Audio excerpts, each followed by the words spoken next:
नहीं करनी हमें यहाँ पे नौकरी। कि क्या बदतमीजी है, इस तरह से रजिस्टर क्यों फेंक दिया जमीन पर? तो क्या गलत किया हमने? जिस कंपनी में काम करने की पगार नहीं मिलती ना, वहां में नौकरी करने की कोई जरूरत नहीं है। क्यों नहीं करनी यहाँ पे नौकरी? और आज फर्श क्यों नहीं साफ हुआ है? और तू कैब कहाँ है तेरी? दोनों के दोनों कामचोर हो गए एक नंबर के। साहब हम दोनों को ना 3 महीने से पगार नहीं मिली है, तो कैसे काम कर ले हम? हमारा भी घर है, हमें वो भी संभालना है। तुम दोनों को 3 महीने से तनख्वाह ही नहीं मिली है? अरे हर महीने तनख्वाह दे रहा हूं, तुम्हारी बेवकूफो। नहीं साहब जी, मेरी बीवी एकदम सच बोल रही है।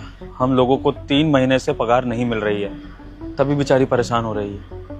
मैं तो मर्द आदमी हूँ साहब, ये सब पैसों की तंगी झेल सकता हूँ, भूखे पेट भी रह सकता हूँ, लेकिन ये बेचारी घर संभालती है, काम करने के साथ साथ बच्चों की देखरेख भी करती है। पूरे घर का खर्चा इसके हाथ में होता है, तो इस बेचारी को तो तकलीफ होगी ना अगर काम की पगार नहीं आएगी तो, और वो भी 3 महीने से। तो ये झूठ नहीं बोल रही है साहब, इसका गुस्सा करना लाजमी है। 3 महीने से पगार का 1 रुपया भी नहीं आया हाथ में। अच्छा, तो पिछले 3 महीने में तुमने रिसीविंग रिसिप्ट पे साइन किए है ना? किए है ना साइन?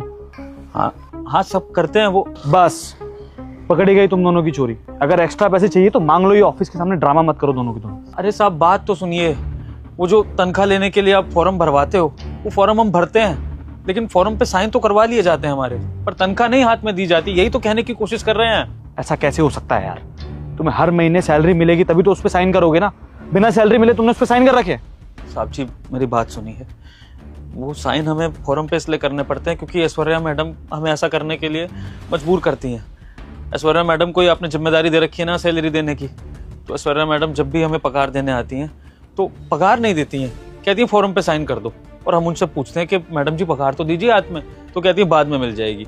और ऐसा करते करते 3 महीने हो चुके हैं। उन्होंने पहले महीना ऐसा करा, हमें लगेगा दूसरे महीने में मिल जाएगी पगार। अगर यह वीडियो तुम्हारी आंखों के सामने है तो समझ लो भोलेनाथ ने तुम्हें बुला लिया है। अगले 24 घंटे में खुशियों की बारिश होगी। तुम जल्दी से वीडियो को लाइक करके चैनल सब्सक्राइब करो और कमेंट में हर हर महादेव जरूर लिख कर जाना।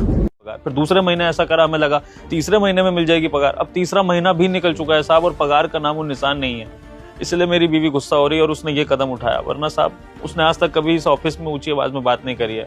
हम गरीबों की क्या औकात जो हम ऐसा करें। और साहब अगर आपको हमारी बात झूठ लग रही है ना, तो आप याद करिए 2 महीने पहले इस ऑफिस में एक पियोन नौकरी छोड़कर गया था, और आपको याद होगा उसने किसी को कुछ नहीं बताया था कि उसने नौकरी क्यों छोड़ी थी, और आज तक भी उसका फोन स्विच ऑफ आता है।